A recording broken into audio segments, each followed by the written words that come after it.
காவல் தெய்வம் 18ஆம் படி கருப்பண்ண சுவாமி. அழகர் கோவில் மூலவராய் அருள் பாலிக்கிறார்.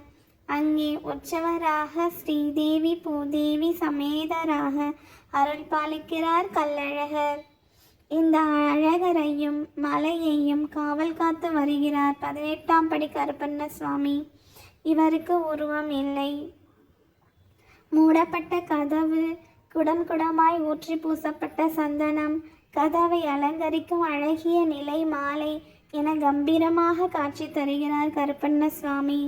மிக பெரிய அறிவால் வைத்து வழிபடுகின்றனர். கள்ளழகர் திருக்கோவிலில் உள்ள 18ஆம் படி கருப்பண்ண சுவாமி சன்னதி கதவுகள் ஆண்டுக்கு ஒரு முறை மட்டுமே திறக்கப்பட்டு 18 சித்தர்களுக்கும் சிறப்பு அபிஷேகம் நடைபெறுவது வழக்கம். கதவாக இருந்து காவல் காக்கும் கருப்பசுவாமி.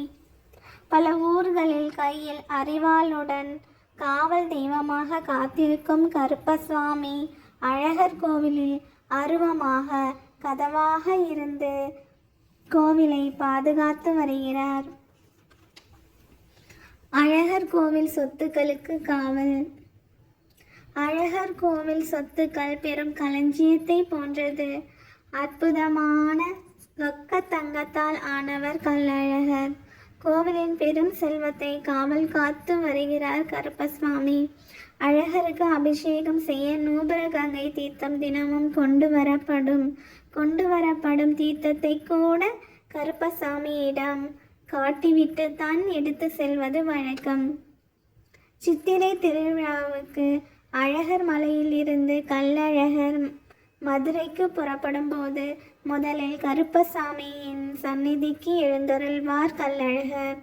அங்கே அழகர் அணிந்திருக்கும் நகைகளின் பட்டியல் வாசிக்கப்படுகிறது. திருவிழா கண்டு திரும்பி கோவிலுக்குள் செல்லும் முன்பு கொண்டு சென்ற நகைகள் எல்லாம் திரும்ப பத்திரமாக கொண்டு வந்து விட்டதை கருப்பசாமியிடம் காட்டி செல்ல வேண்டும். நீதி தெய்வம் கருப்பண்ண சுவாமி. கள்ளழகருக்கு காவல் புரியும் கருப்பண்ண சாமியை மக்கள் தங்கள் குலதெய்வமாக கொண்டு வழிபட்டு வருகின்றனர். கருப்பசாமியிடம் முறையிட்டால் நிச்சயம் நியாயம் கிடைக்கும் என்பது மக்கள் கொண்டுள்ள அசைக்க முடியாத நம்பிக்கை. அந்த நம்பிக்கையில்தான் பல வழக்குகள் அவர் முன்பு தீர்க்கப்பட்டு வருகின்றன. திறக்கப்படும் கதவுகள். ஆண்டுதோறும் ஆடி பௌர்ணமி நாளில் கருப்பசாமி கோவில் கதவுகள் திறக்கப்படும். ஆடி பௌர்ணமி அன்று 18ஆம் படி கருப்பசாமி கோவில் கதவுகளுக்கு சந்தனம் சாத்தும் நிகழ்ச்சி நடைபெறும்.